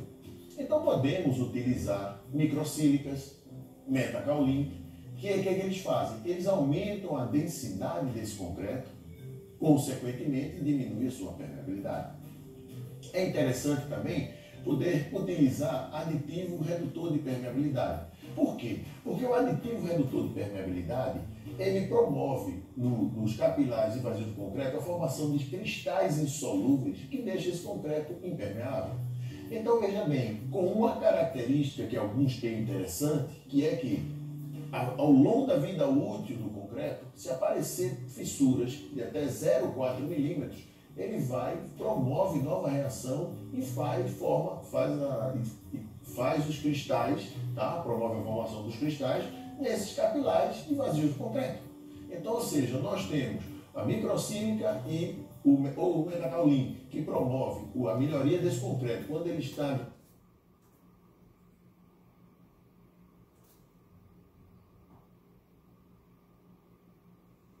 Bom, então eu coloquei isso daqui apenas para mostrar aqui que nós temos 5 tipos aqui numa classificação inicial de concreto: concreto comum, composto, de alto forno, pozolânico e o ARI. E aí você tem a classificação. Do comum você tem o CP1 e o CP1S. E aí eu quero que vocês vão fazer um trabalho, a gente vai passar isso daí lá no nosso encontro virtual, mostrando essas classificações e cada grupo vai falar de uma classe de concreto dessa, para a gente perceber quais são os concretos mais adequados para a gente proteger a nossa estrutura, ok? Passando um pouquinho para frente, a gente vai ter aqui a desintegração. Então note que o ataque por sulfato ele é caracterizado por você perceber não só uma fissuração por conta da corrosão da armadura, mas você percebe uma deterioração no próprio concreto. Então vejam que você tem uma desintegração do concreto, ele começa a virar uma espécie de pó, começa a desintegrar. Tá? Então essa é uma característica, para quem trabalha aí com perícia e com engenharia diagnóstica, essa é uma característica da deterioração por ação de sulfato, da corrosão por ação de sulfato. Tá? Bom, aqui eu tenho, por exemplo, pessoal, uma estação de tratamento de água. Perceba a coloração desses elementos. Ainda assim, eu digo para vocês que esses elementos, essa estrutura está protegida. Se não tivesse, isso aqui já não estava assim. Tá? Você tem uma impermeabilização aqui na estação de tratamento de esgoto, que se você não tiver, você tem um ataque feroz aí do sulfato na estação de tratamento de esgoto, tá? Então quem trabalha com saneamento, com projeto de estação de tratamento de esgoto, também tem que saber, quando for fazer esse projeto, não só dimensionar as unidades dos elementos da estação, mas também, quando for indicar isso daqui para o projeto estrutural desses elementos, indicar para ele, para o calculista, quais são os agentes agressivos e o que você quer mais especificamente do seu concreto, tá? Bom, e aí eu tenho mais ataques por desintegração, tá? Percebam aqui que se você for olhar, isso aqui é um reservatório, tá? De industrial, de uma substância, onde você tem aqui a desintegração dele, ó, isso aqui está buleado. Está buleado, você está vendo curvaturas no concreto, que é o que está acontecendo aqui, a desintegração dele, tá? Bom, então, mais uma foto, você vê que o concreto se deteriora, além de você ter a corrosão das armaduras também, tá? E o ataque por sulfato, ele na verdade abre as portas para todos os outros ataques, ok? Bom, e aí eu chego, pessoal, na etringita tardia.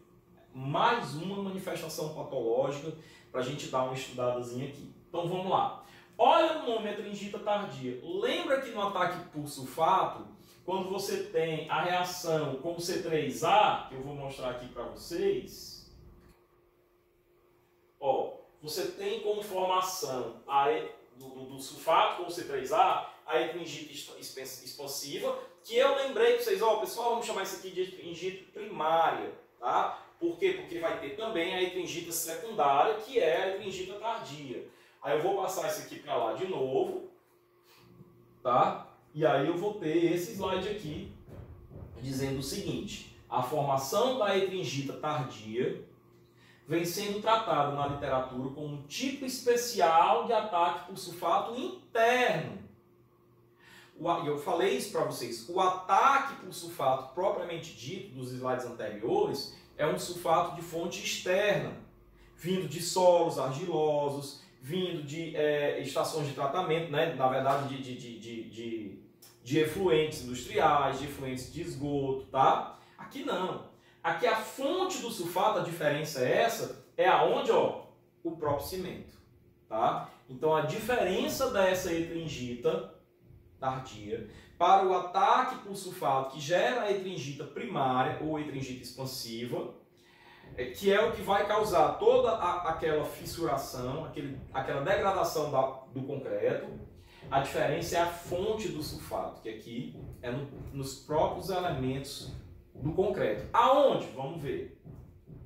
Também pode ser entendida como, olha só o que é que eu escrevi aqui, ó, DEF. DEF, pessoal, é uma expressãozinha muito usada, inclusive aqui no Brasil, para explicar a etringita tardia. DEF significa Delayed Etringite Formation, formação de etringita atrasada, né? Ou seja, formação de etringita tardia, vulgarmente conhecida como etringita tardia.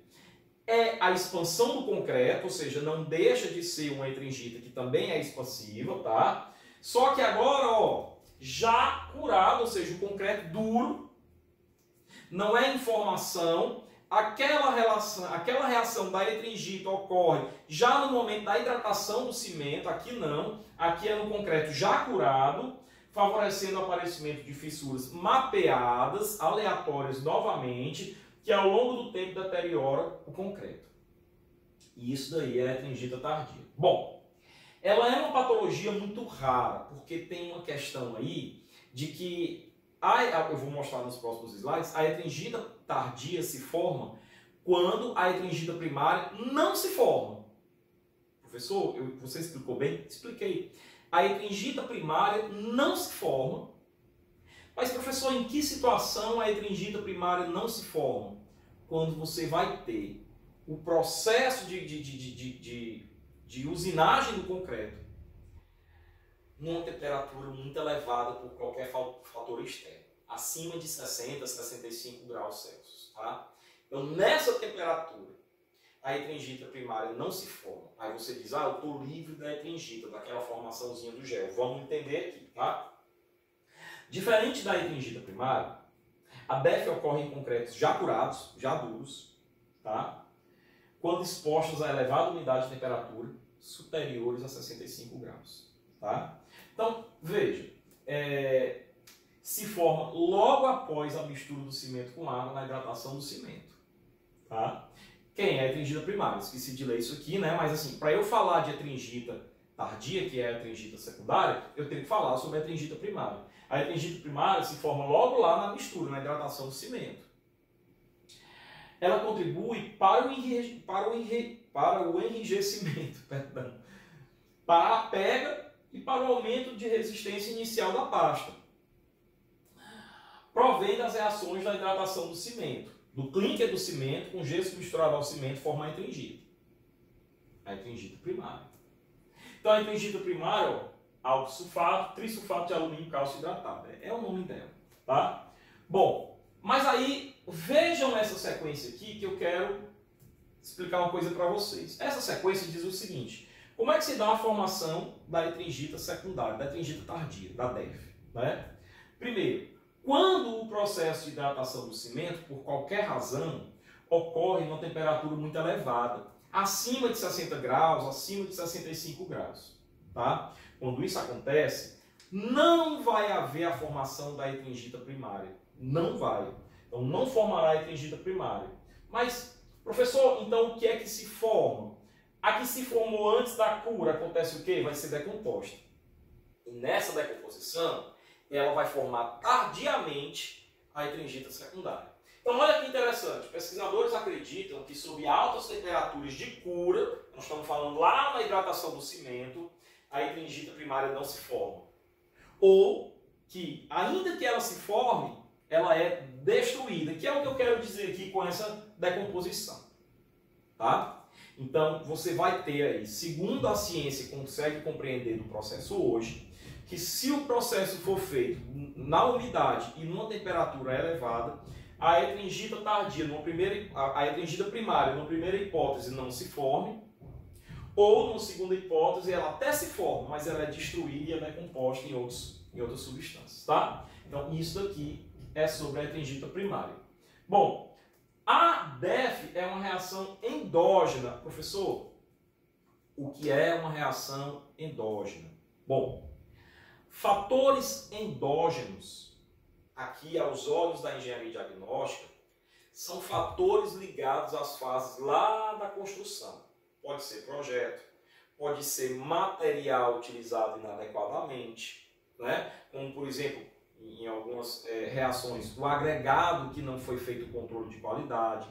Pode ser execução, uma cura que não foi bem realizada, favorecendo a permeabilidade. Tá? Então, fatores endógenos é o que eu posso chamar aqui de tragédia anunciada. E não precisa da ação externa, não precisa da ação de terceiros para ocorrer.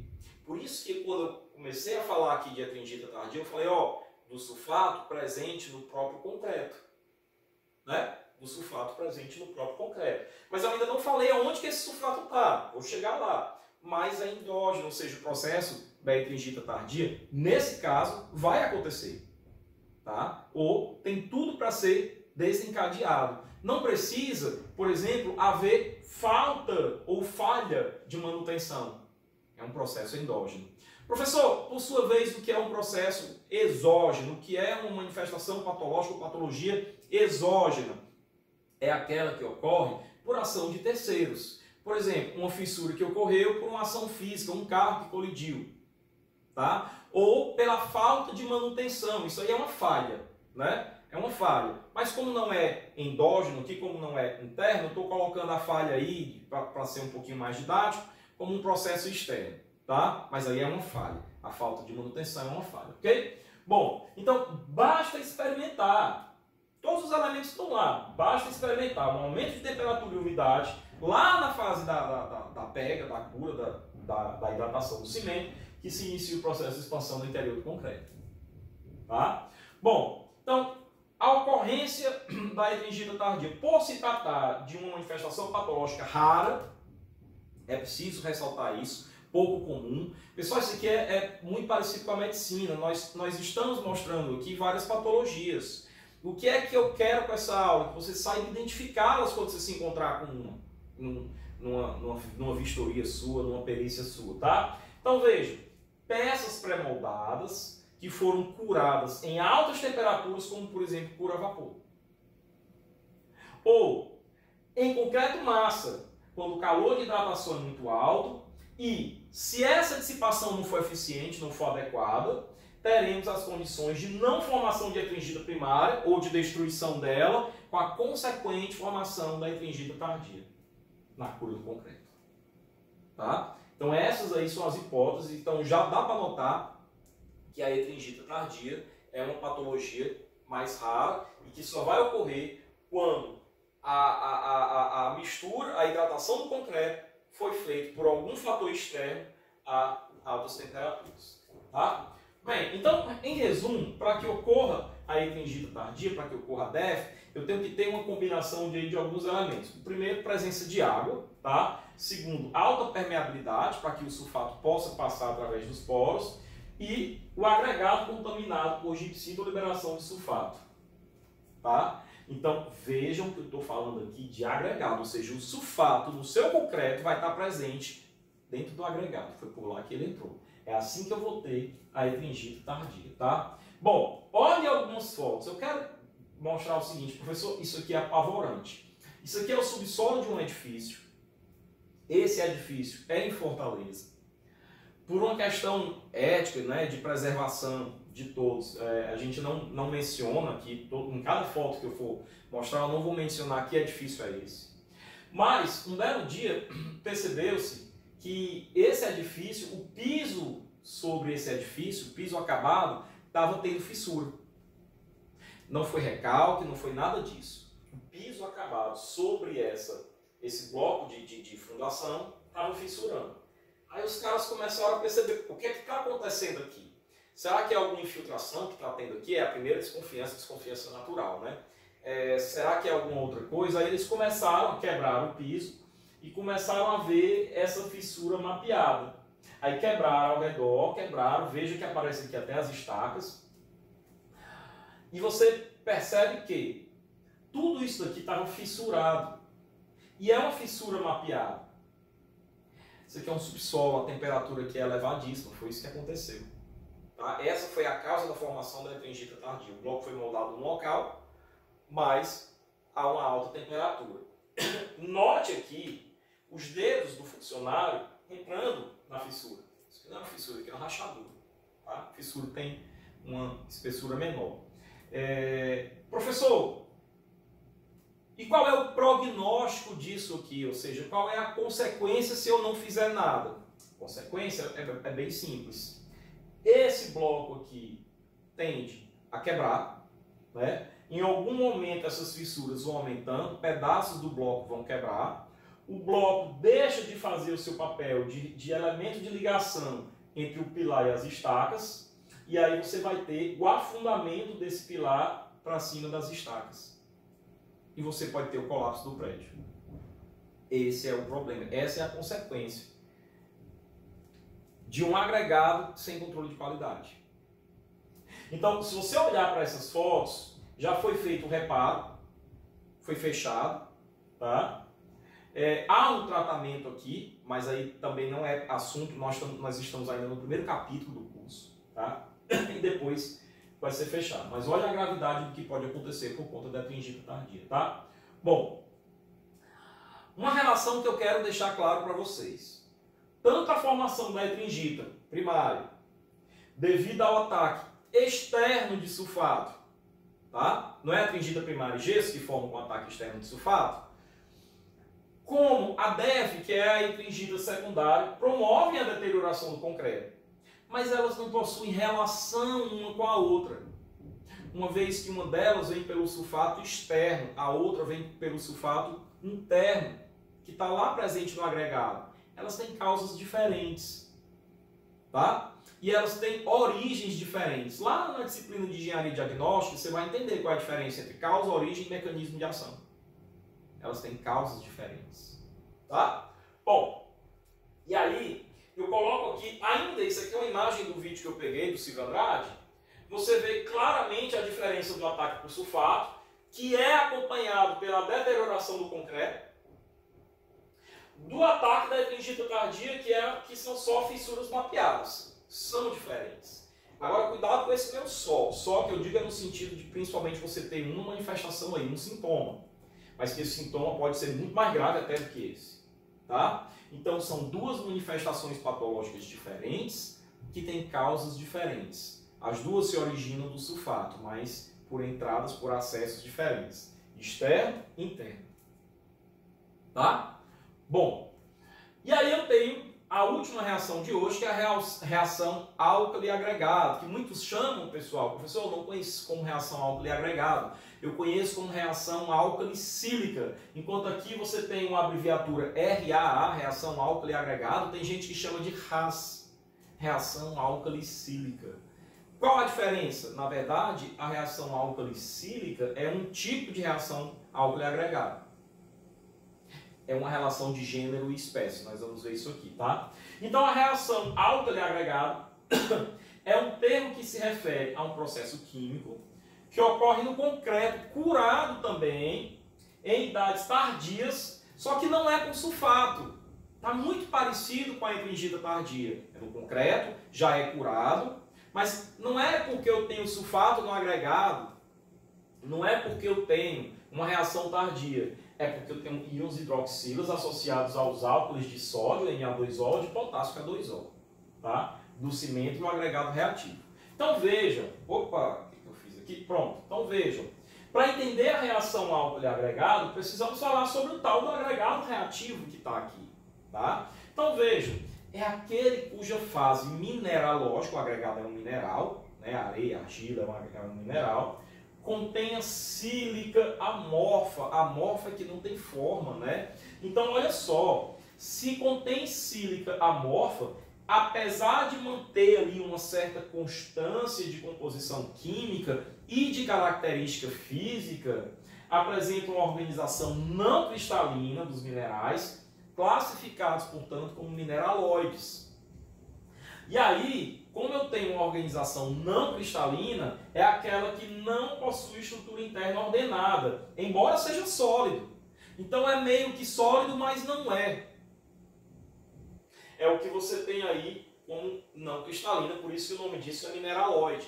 Tá? Bom, e aí o que é que eu tenho? A reação ocorre quando a sílica reativa lá do agregado é envolvida pelo hidróxido de cálcio do cimento, a partir dos álcools do cimento Portland, atacando os pontos mais fracos, poros ou superfície do agregado. Mais uma vez, poros. Tá? Mais uma vez, permeabilidade. Mais uma vez, processo de cura, fator água-cimento. Tudo isso daí interferindo. Tá?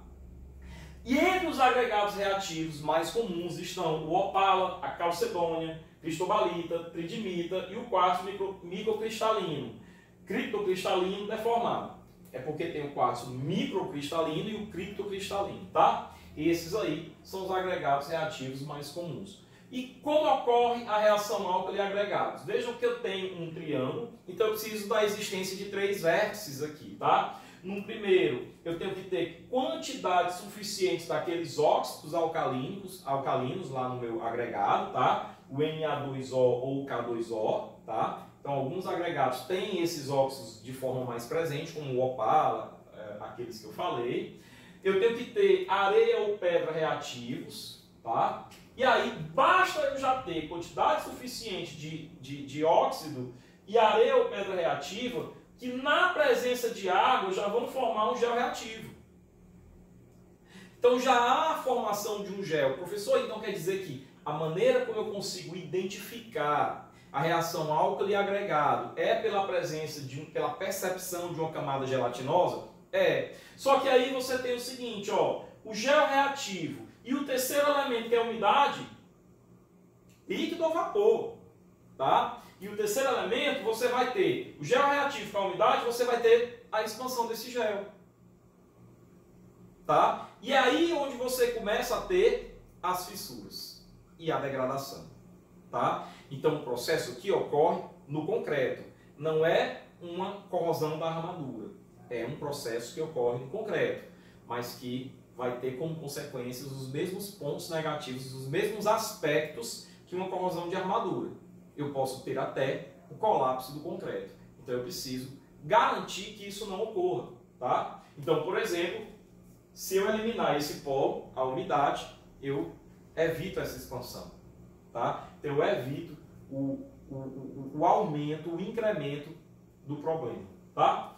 Bom, então eu coloquei aqui aquela imagem reduzida aqui e coloquei o seguinte: quais são os fatores que influenciam a reação álcool e agregado? Olha, o teor de oxigênio, de óxidos alcalinos, né, Na2O e K2O, obviamente, quanto maiores essas concentrações, mais agressivo vai ser a reação álcool-alcalino, tá? Agregado.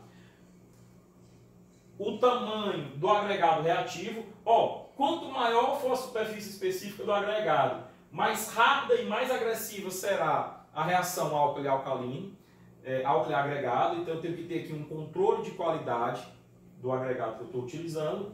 Umidade e temperatura, que é o que eu tenho aqui nesse vértice. Quanto maior for a temperatura, olha só, aí diz assim, menor a necessidade de umidade do interior do concreto para desencadear a RA. Isso aqui não é bom não, pessoal, isso aqui é ruim. Quanto maior for a temperatura, ele nem precisa de tanta umidade para já desencadear a RA. Tá? Então, cuidado com esses elementos, ok? Bom, veja as suas espécies, é o que eu estava dizendo, reação álcali agregado é genérica.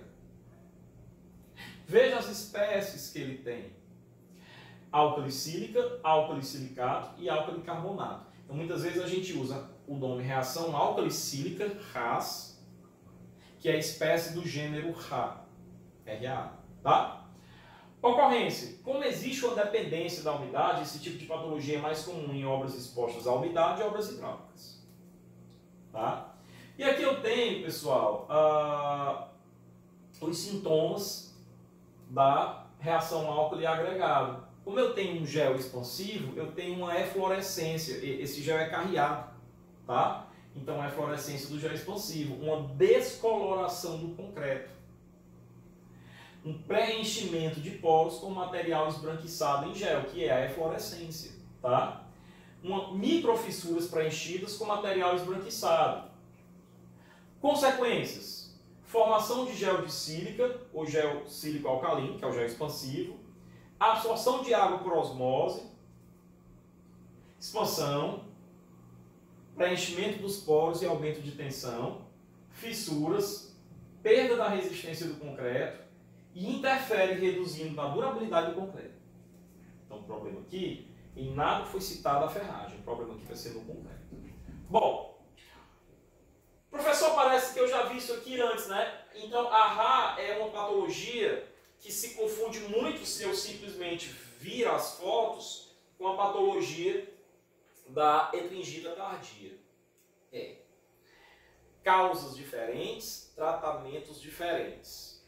Fotos parecidas, mas você tem aqui, pessoal, a formação de um gel. Você tem aqui a presença de eflorescência esbranquiçada. Tá? Então você consegue perceber com um pouquinho mais de experiência, quando identifica numa situação em que você vai fazer uma vistoria, uma inspeção, uma perícia, uma patologia dessas, daquela estudada na epingita tardia.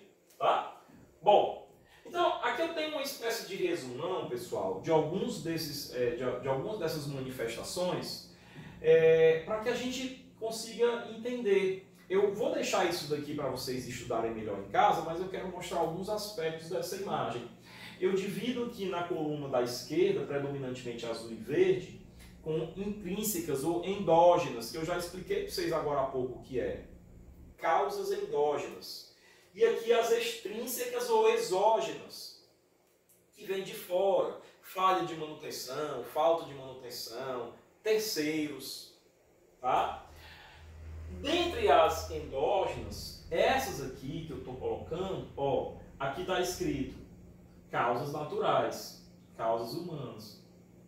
Excesso de porosidade, só que aqui está causas humanas, azul, Então azul, esses aqui são causas humanas, tá? Excesso de porosidade, cura feita errada, né? Fator água-cimento errado, tá? Dosagem do concreto com água-cimento elevada. Isso aqui é uma causa para o excesso de porosidade, por exemplo. Cobrimento de armadura fora de norma. é outra, tá? Não está de acordo com a NBR 6118. Ninhos de pedra, fissuras ou retrações, falha de concretagem, excesso de armadura e por aí vai. Causas naturais, aflorescência, fissura e presença de umidade, carbonatação, ações biológicas, fungos, vegetação, ausência de pingadeiras. Então isso daqui é um mapa geral para que a gente possa ver causas. Lembra que eu falei que uma causa exógena, eu expliquei, por exemplo, uma colisãozinha com um carro que estaciona ali, bate ali na estrutura? Aqui, ó, choque mecânico, ruptura do concreto, corrosão do aço, águas agressivas, óleos e graxas combustíveis ácidos. É causa externa, tá? É a exposição que ele está, a causa externa, tá?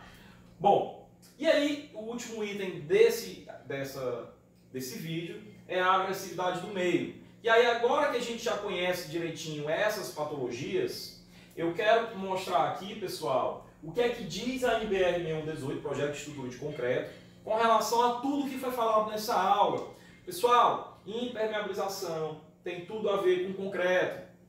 A gente está vendo aqui o que diz a NBR 6118. Na aula 5 do capítulo 1, desse mesmo capítulo, a gente vai ver o que diz o Código de Defesa do Consumidor com relação a impermeabilizantes, mas a gente vai ver principalmente o que diz a NBR 15Q75, que é a norma de desempenho com relação à impermeabilização e à estanqueidade. Mas olha, tem algumas tabelas que são bem interessantes e que devem ser respeitadas e devem ser levadas sempre em consideração, porque é norma, é obrigatório. O Código de Defesa do Consumidor fala isso, eu vou mostrar para vocês. Eu tenho que classificar o meio para entender a agressividade dele e projetar o meu concreto e proteger o meu concreto de acordo com essa agressividade. Então, eu classifico em 4 classes ambientais: fraca, moderada, forte e muito forte. Professor, o que é uma classificação, uma classe fraca? Um meio rural, por exemplo. Tá? Meio rural é fraco. Eu estou longe da ação de cloretos, eu tenho pouca, quase nenhuma, né, incidência de gás carbônico. Qual é o risco de deterioração da estrutura? É insignificante. Agora, veja, moderada. Moderada, eu tenho aqui a submersa e a urbana. Tá? Qual é o risco? Pequeno, mas já existe. Ah, professor, quer dizer que uma parte da estrutura que esteja mergulhada dentro da água, uma ponte, por exemplo, é classificado como moderado. A gente já viu isso. Tá? Agora vejam, forte, marinha, ou industrial, alguns tipos de indústria. Tá? Aqui eu tenho algumas observações, que eu não vou falar delas agora, mas alguns tipos de indústria têm essa classificação aqui forte, ou outros tipos de indústria, essa classificação muito forte. O risco de deterioração já é grande. Se eu tiver uma classificação muito forte, respingo de maré ou industrial, isso aqui é indústria de papel, por exemplo, tá nessa classificação, o risco de deterioração é elevado. Olha, eu quero chamar a atenção agora para essas observações. Ó, a observação A, pode-se admitir um microclima, análise sistêmica. Às vezes você tem uma região, lembra daquela foto de análise sistêmica de um pilar deteriorado do lado de fora, do lado de dentro? Eles estão vizinhos, mas o lado de fora está muito mais exposto aos agentes agressivos do que o lado de dentro. Então às vezes eu tenho um microclima mais ou menos agressivo. Então posso admitir um microclima com uma classe de agressividade mais branda, uma classe acima, para ambientes internos secos. Ou seja, eu tenho uma área de marinha, uma construção na praia. Do lado de dentro, eu posso admitir como pequeno. Mas do lado de fora, risco grande, como forte. Ok? Salas, dormitórios, banheiros, cozinha e assim por diante. Tá? B, pode-se admitir uma classe de agressividade mais branda, uma classe acima de novo, em obras em regiões de clima seco, com umidade média relativa do ar menor ou igual a 65%. Partes da estrutura protegidas de chuva em ambientes predominantes secos ou regiões onde raramente chove.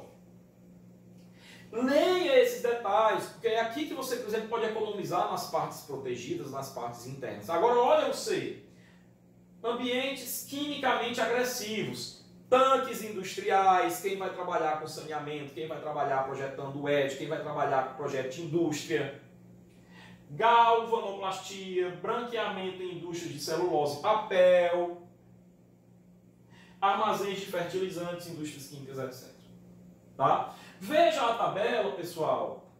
Essa daqui é a tabela 6.1, aí eu pulo para a tabela 7.1, que vai falar do concreto de acordo com essas 4 classes. Quais são as classes? Fraca, moderada, forte e muito forte. Então vejam que aqui eu tenho uma relação água-cimento e aqui a classe do concreto, a resistência do concreto. Concreto armado, concreto protendido, de acordo com a classe de agressividade.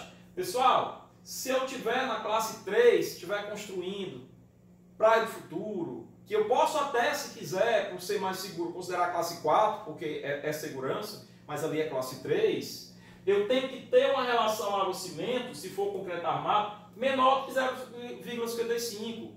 Na proteção, menor ainda, menos água, 0,5.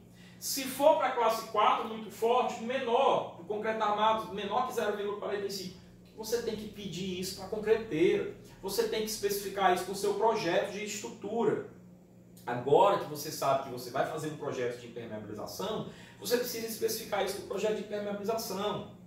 Tá? Ele é um projeto completo, fora a parte, que vai complementar tudo isso da estrutura, de toda a edificação. Tá? Não é um projeto pequeno, não é um projeto simples. Tá? Agora, veja as classes de concreto. Concreto armado para classe 3, forte, marinha, por exemplo, maior do que 30 megapascal tem que ser a sua resistência. Mas se for concreto protendido, 35. E se for classe 4, 40 megapascal.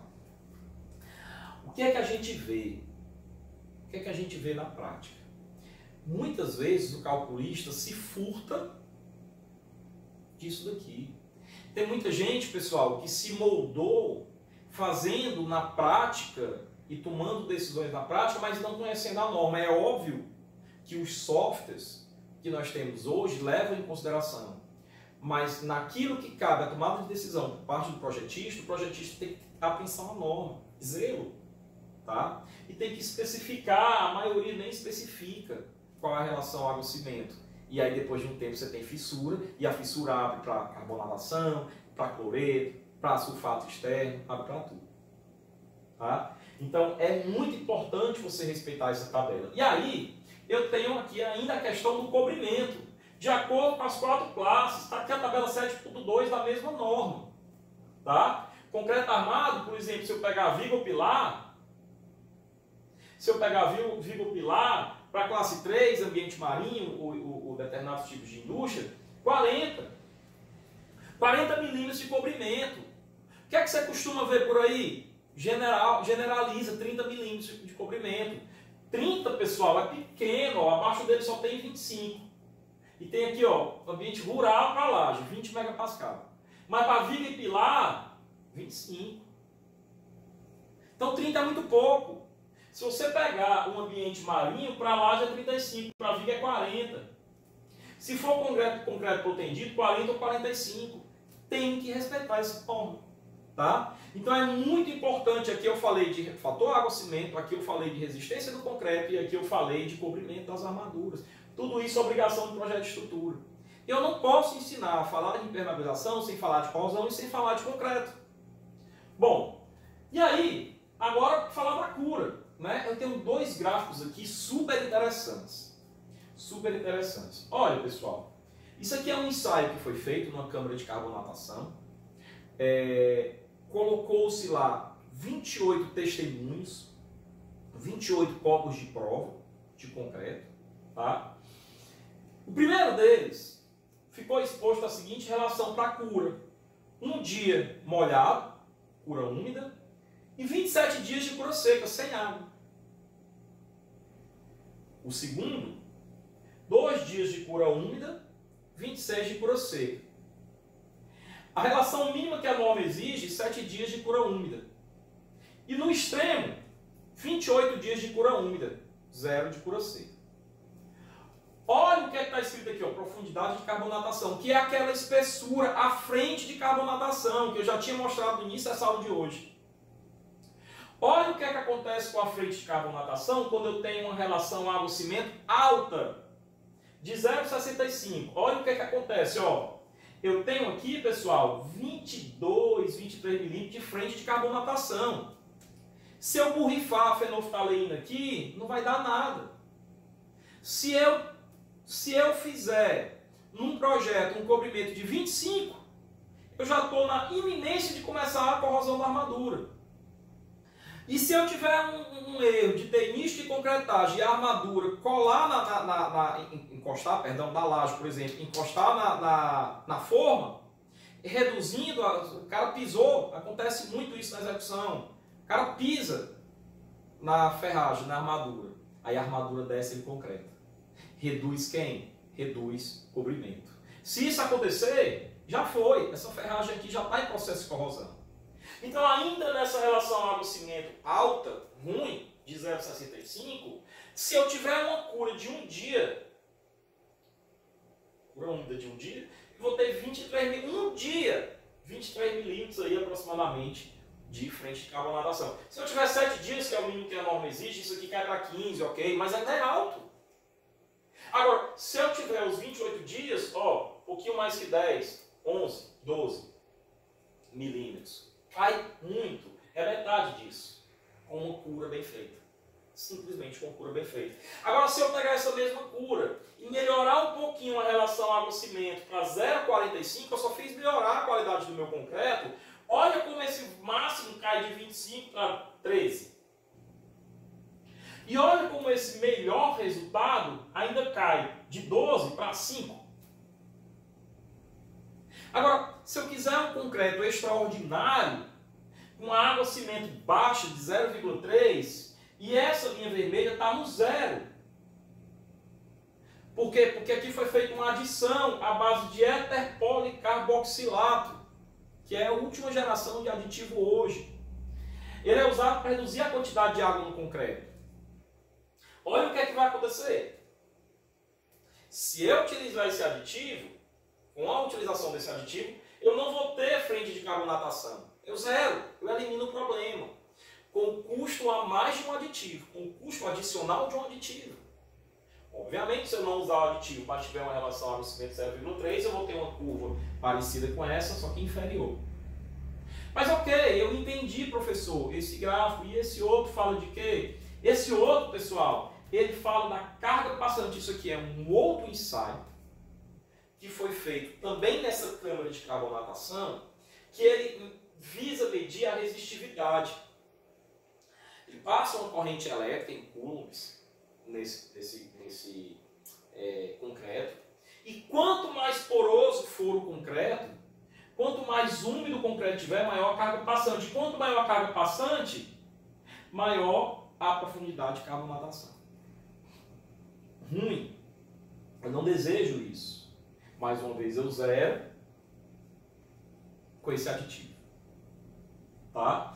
Então eu reduzo a eletricidade que passa, em outras palavras, eu reduzo a possibilidade do íon cloreto, que é uma carga elétrica, passar com facilidade. Se eu tiver também uma relação água-cimento menor e se eu tiver aditivos para redução da água no concreto. Tá? Então isso aqui precisa ser levado mais a sério. Tá? Bom, e aí eu mais uma vez coloco os tipos de cimento: cimento comum com adição, composto, com escória granulada de alto forno, com pozolana, com filler, etc. E aí eu mostro aqui um gráfico que retrata a carbonatação em função do tipo de cimento. Portland comum, pozolânico, alto forno, tá? De alta resistência inicial. E aí vejam que todos eles estão com relação água-cimento aqui 1, mas aqui eu tenho a profundidade da carbonatação, ó, o pozolânico é maior. Qual é o menorzinho? Portland comum. Tá? Se eu reduzo o fator água-cimento, todos eles têm uma profundidade de carbonatação menor, independente do tipo de cimento que eu estou usando. Aqui eu tenho a profundidade de carbonatação, né, medindo a carbonatação em função da umidade relativa. Ó, 70%, quanto maior a umidade relativa, maior a profundidade de carbonatação. Ok? Para vários fatores agrossimiento diferentes. Umidade é um fator, tipo de cimento é outro fator, cura, cobrimento, ok? Essas são as mensagens da aula de hoje, pessoal. Então a gente realmente viu aqui todos os fatores que vão influenciar para que ocorra as principais patologias ligadas à impermeabilização nas estruturas. Na próxima aula a gente vai ver vários estudos de caso, já relatando, olha, eu quero que você me diga que manifestação patológica é essa que você está vendo aqui. E eu quero que você me diga, se você não for meu aluno, você me diz aí no comentário, mas se você for meu aluno, você vai anotar e vai me dizer na nossa videoconferência, no nosso encontro virtual. Deixo vocês com um forte abraço, desejando um excelente estudo. Salve a bomba!